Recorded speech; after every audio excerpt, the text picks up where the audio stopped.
রমা বেশি পড়াশোনা করতে পারেনি, তাই তার বিয়ে হয় এক গরিব পরিবারের ছেলের সঙ্গে। অন্যদিকে সোমা ছিল খুব সুন্দরী। তার রূপে মুগ্ধ হয়ে এক ধনী ব্যক্তি তাকে বিয়ে করে। বিয়ের আগেই সোমার নিজের সৌন্দর্যের অহংকার ছিল, আর বিয়ের পর তার সঙ্গে যোগ হল টাকার অহংকারও। দুই বোন কাছাকাছিই থাকত। সুযোগ পেলেই সোমা রমাকে তার দারিদ্র্য নিয়ে খোঁটা দিত। শোন রমা, জানিস তো আমার স্বামী আমাকে সোনার হার কিনে দিয়েছে, আর তোদের ক্ষেতের পাশের জমিটাও আমরা কিনে নিচ্ছি। তুই তো বিয়ের পর কিছুই কিনতে পারলি না, কিনবেই বা কি করে? তোর স্বামীর তো ঠিকমতো খাওয়ারই ব্যবস্থা নেই। রমা খুব কষ্টে পেল, কিন্তু চুপ করে সব সহ্য করল। রমার দিন খুব কষ্টে কাটছিল। দুবেলা খাবার জোটানো কঠিন ছিল। কি গো, ফিরে এসে? কি করব বলো বউ, কেউ কোনো কাজ দিল না। এমনকি জমিদারের কাছে গিয়েও কোনো সাহায্য পেলাম না। তুমি এত চিন্তা করো না, আমি দেখছি কি ব্যবস্থা করা যায়।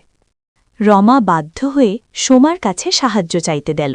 বোন, আজ আমাদের ঘরে এক দানা চালও নেই। জমিদারের কাছে গিয়েছিলাম, উনি টাকা দিতে রাজি হননি। তুই যদি একটু সাহায্য করতিস, ফসল বিক্রি হলেই ফেরত দিয়ে দিতাম। আজ যদি না এসে কাল আসতি, হয়তো কিছু দিতাম। আজ সকালে তো ঘরের সব টাকা নিয়ে আমার স্বামী জমি কিনতে গেছে, ঘরে এক টাকাও নেই। হতাশ হয়ে রমা ভাবল, দাদার কাছে যাবে। ভাই নিশ্চয়ই ফিরিয়ে দেবে না। পথে সে এক বৃদ্ধ বাবাকে দেখতে পেল। তিনি ভারী জল ভরা কলস বয়ে নিয়ে যাচ্ছিলেন। বাবা, এত গরমে এই ভারী কলস কোথায় নিয়ে যাচ্ছেন? দিন, আমি নিয়ে যাই। বৃদ্ধ প্রথমে না করলেও শেষে রমার অনুরোধে কলসটি তাকে দিলেন। রমা কলস বাড়ি পর্যন্ত পৌঁছে দিল। বৌদি, ও বৌদি, দাদা আছে গো বাইকে?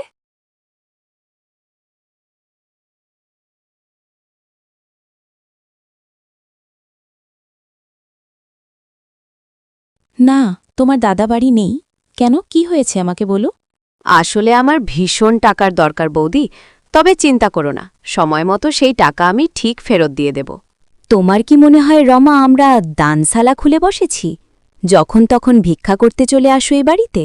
বৌদির অপমান শুনে রমা মন খারাপ করে ফিরছিল। তখন সেই বৃদ্ধ আবার ডাকলেন। কি রয়েছে বাবা? এই 3টে হাঁড়ির মধ্যে একটা নিয়ে যা। এর ভিতরে লাড্ডু আছে, পথে খিদে পেলে খেয়ে নিস। অনেক অনুরোধের পর রমা একটি হাঁড়ি নিল। আশ্চর্য ঘটনা, বাড়ি ফিরে হাঁড়ি খুলতেই সে অবাক। লাড্ডুর বদলে ভরে আছে সোনার মোহর। রমা আর তার স্বামী আনন্দে আত্মহারা হয়ে গেল। তারা সেই মোহর দিয়ে জমি কিনল, চাষ শুরু করল, ধীরে ধীরে সচ্ছল হয়ে উঠল। রমাদের এত উন্নতি দেখে হিংসার আগুনে সোমা জ্বলে উঠল। কি গো, শুনছ? হ্যাঁ, বলো। দেখেছ, ওই ছোট লোকগুলো কদিন আগে আমার কাছে টাকা চাইতে এসেছিল। আজ দেখো ওরা আমাদের থেকে বড়লোক হয়ে গেছে। হ্যাঁ, সেটাই তো ভাবছি, কি করে হলো এরকম? মনে হয় দাদার কাছে পেয়েছে। চলো, আমরাও যাব দাদার বাড়ি।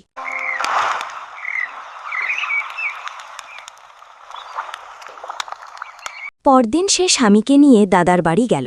পথে আবার সেই বৃদ্ধকে দেখল। বৃদ্ধ বললেন, মা, এই কলসটা কাঁধে তুলে দেবে? আমাদের জিজ্ঞেস করে কি বুড়ো হয়েছ?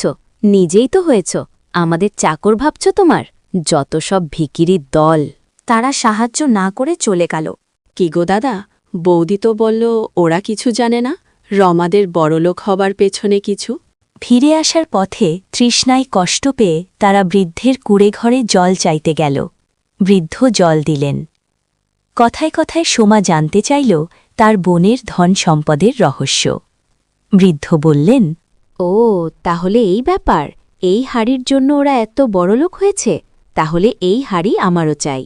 লোভে পড়ে সুজাতা একটি হাড়ি নিল। বাড়ি গিয়ে হাড়ি খুলতেই দেখা গেল ভেতর থেকে অসংখ্য কীট বেরোচ্ছে। সোমা আর তার স্বামী বুঝল, আমরা লোভী ছিলাম। নিজের বোন বিপদে সাহায্য চাইতে এসেছিল, আমরা তাকে অপমান করেছি।